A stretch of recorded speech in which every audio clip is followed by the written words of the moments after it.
Capítulo 6. Una América con tono cordobés.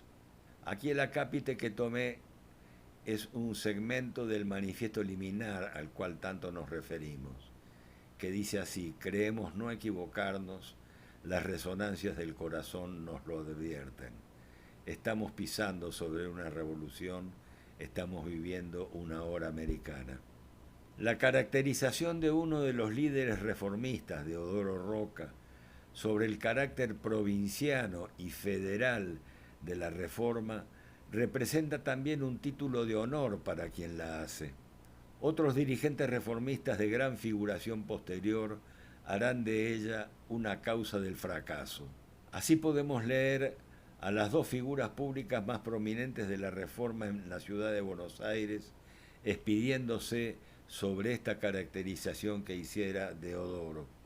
En 1960, el entonces rector reformista de la Universidad Nacional de Buenos Aires, el profesor Riccieri Frondizi, ante la prensa extranjera, responsabilizó textualmente al cerrado espíritu provinciano del atraso universitario argentino y del escaso avance cultural.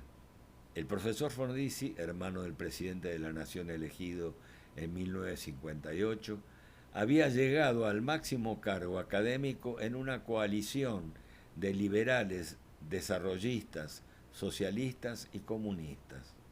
Hay que recordar que el peronismo estaba proscripto y prohibido y que la normalización universitaria convocada por la Revolución Libertadora se había convocado previa expulsión de las cátedras de todos los profesores pertenecientes al peronismo y a corrientes afines con el pensamiento nacional. En línea con lo arriba señalado, el profesor Rolando García, decano de la Facultad de Ciencias Exactas de la Universidad Nacional de Buenos Aires, en 1963 dirá textualmente: siguiendo una antigua ley histórica, las provincias empobrecidas y zozobrantes avanzaron sobre nuestra complaciente capital, se refiere a Buenos Aires, tratando de explicar el atraso científico de nuestras universidades. Ambos dirigentes del claustro profesoral reformista habían llegado al rectorado y decanato porteños con la participación decisiva de la izquierda universitaria. Incluso García había sido 2 veces candidato a rector de la Universidad de Buenos Aires por esa misma coalición política, que tenía orientaciones cientificistas en lo académico, antiperonistas, laicistas anticlericales, junto a definiciones políticas internacionales antiyanquis y antiimperialistas.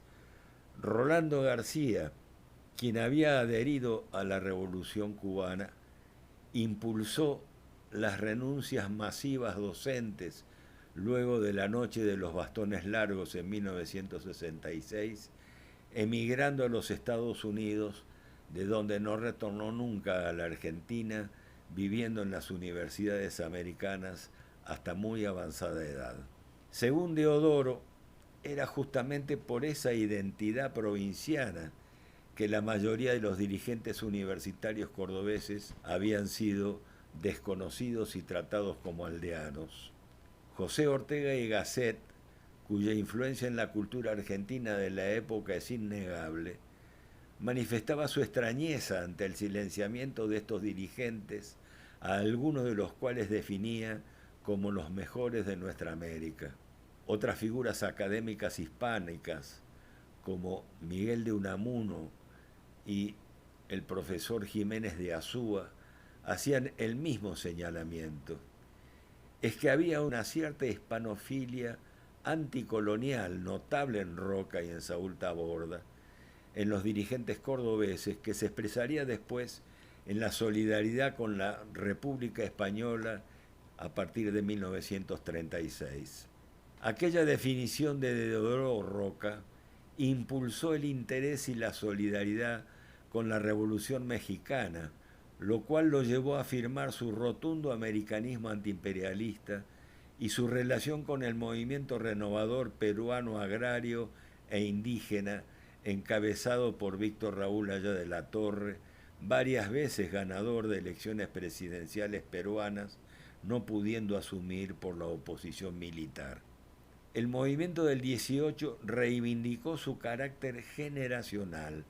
Era la nueva generación del centenario, así se decía. Se dirigía a la juventud de América en los llamados tiempos nuevos. Eran tiempos de revoluciones en que el fraude, los privilegios del régimen, los oscurantismos, el fanatismo dogmático, serían barridos por estos jóvenes.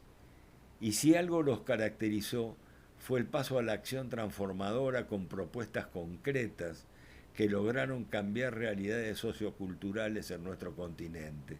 No se trató solo de un justo estallido, sino que él mismo fue capaz de abrir nuevos cauces y ampliar los logros. Como ellos mismos expresaban, superar, decía Deodoro Roca, superar el provincianismo de llamar doctor a cualquier transeúnte.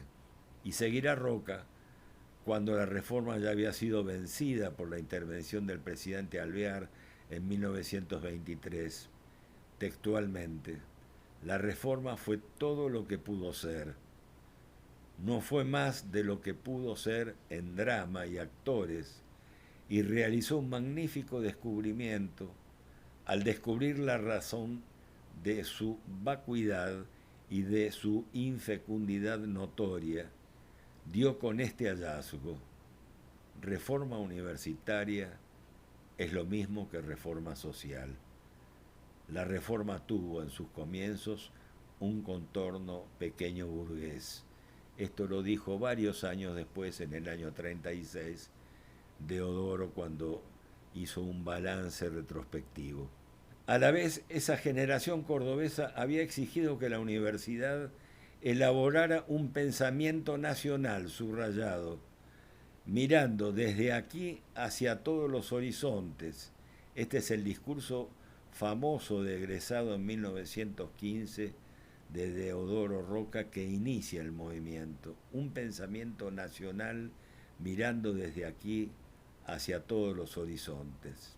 Este mismo pensamiento se rastrea claramente en los planteos de Saúl Taborda y de los estudiantes argentinos reunidos en Santa Fe en 1919, cuando logran nacionalizar esa universidad provincial, cumplimentando una obra, textualmente, profundamente argentina.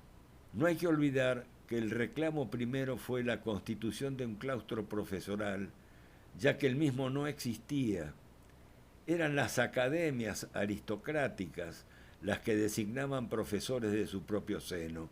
Cambiar ese reducto conservador fue el primer objetivo para que fueran los profesores reunidos en asamblea quienes designaran autoridades. Un derecho democrático que abría la posibilidad de una universidad vinculada a las necesidades nacionales. En la Edad Media, las universidades europeas, por ejemplo, Bolonia, eran manejadas por los estudiantes. En la de Salamanca, modelo de la Universidad Cordobesa, los estudiantes elegían a los profesores y un estudiante dirigía la universidad. La autonomía y el gobierno estudiantil son parte de la tradición universitaria hispana. Como diría el manifiesto liminar, solo podrán ser maestros en la futura república universitaria los verdaderos constructores de almas, los creadores de verdad, de belleza y de bien. Esto que decimos hará sonar la alarma del obispo cordobés, quien dirá textualmente: estos anarquistas no piden menos frailes, sino menos dogmas. El mismo prelado culpará a las enseñanzas del deán Funes, aquel sacerdote revolucionario de 1810, por la crisis de la ciencia cordobesa. No debe extrañar esta idea ultramontana, ya que expresa la preocupación por un movimiento que cambiaba el orden en un núcleo del privilegio y que en esa lucha iba descubriendo el mundo. Hay que recordar que ese tradicionalismo cordobés hizo que Sarmiento escribiera: Córdoba no sabe que en el mundo exista otra cosa que Córdoba. Esto lo dice Sarmiento en el Facundo.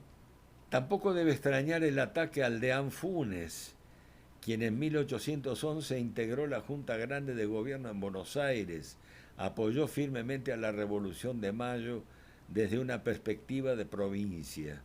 Fue el único miembro del gobierno rivadaviano que apoyó el envío de fondos públicos pedidos por San Martín, y a la vez el deán Funes se ligó a Simón Bolívar.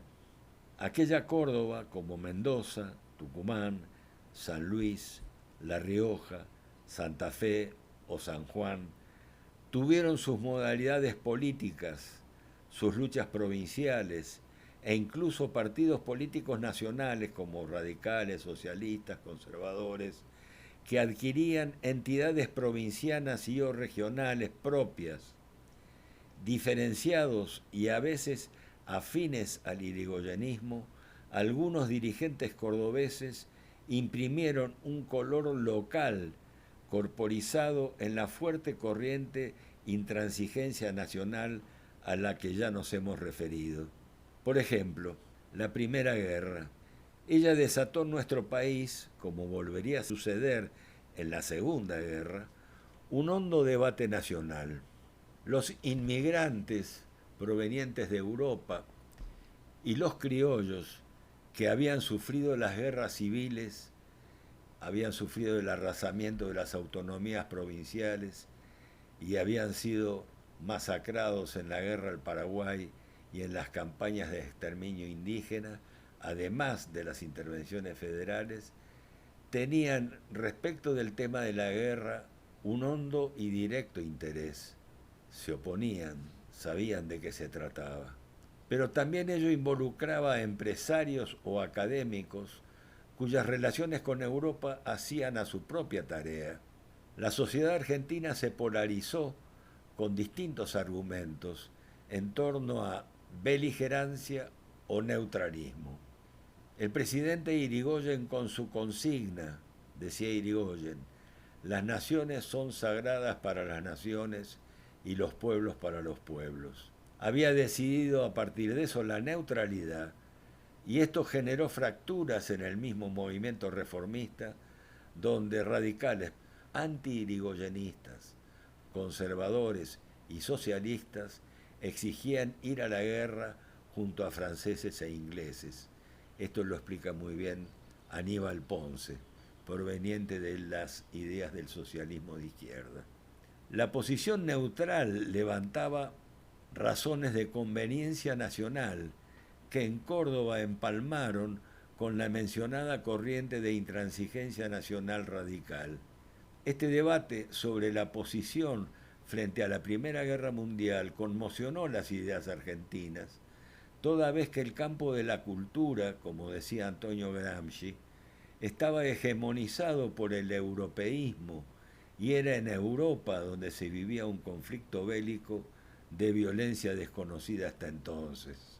Para algunos autores, el papel jugado por la Primera Guerra Mundial en la génesis reformista es fundamental, por cuanto habría producido la proletarización de las capas medias, docentes, periodistas, empleados de comercio, estudiantes, los que iniciaron rápidos procesos de organización por sus reivindicaciones surgidas en la crisis bélica. Esto, por ejemplo, lo piensan José Luis Lanuza y Mariano Hurtado de Mendoza. Joaquín B. González coincide con esta tesis, aunque suma como causales a la Revolución Rusa y al surgimiento del radicalismo. El americanismo de la Reforma encontró en este debate un punto de compromiso ante la crisis europea de tanto impacto en la Argentina. Ese americanismo se enfrentaba con el panamericanismo pseudo-pacifista del presidente norteamericano Wilson, que duró hasta la entrada de su país en la guerra interimperialista. Wilson comprendía a nuestro continente como su patio trasero en un momento histórico en el que la dependencia de nuestros países con Europa entraba en crisis. No debe causar extrañeza que las ideas del presidente Wilson hayan seducido a sectores juveniles y también no juveniles. Su discurso de paz en medio del brutal conflicto de la Primera Guerra Mundial conmovía porque en nuestro país y en nuestro continente había millones de inmigrantes europeos que vivían con horror la destrucción de sus patrias natales, y las palabras de un presidente poderoso que se negaba a entrar en esa guerra tenían llegada. Por otro lado, los partidos de izquierda europeos en general habían apoyado las posiciones del presidente Wilson desde Estados Unidos.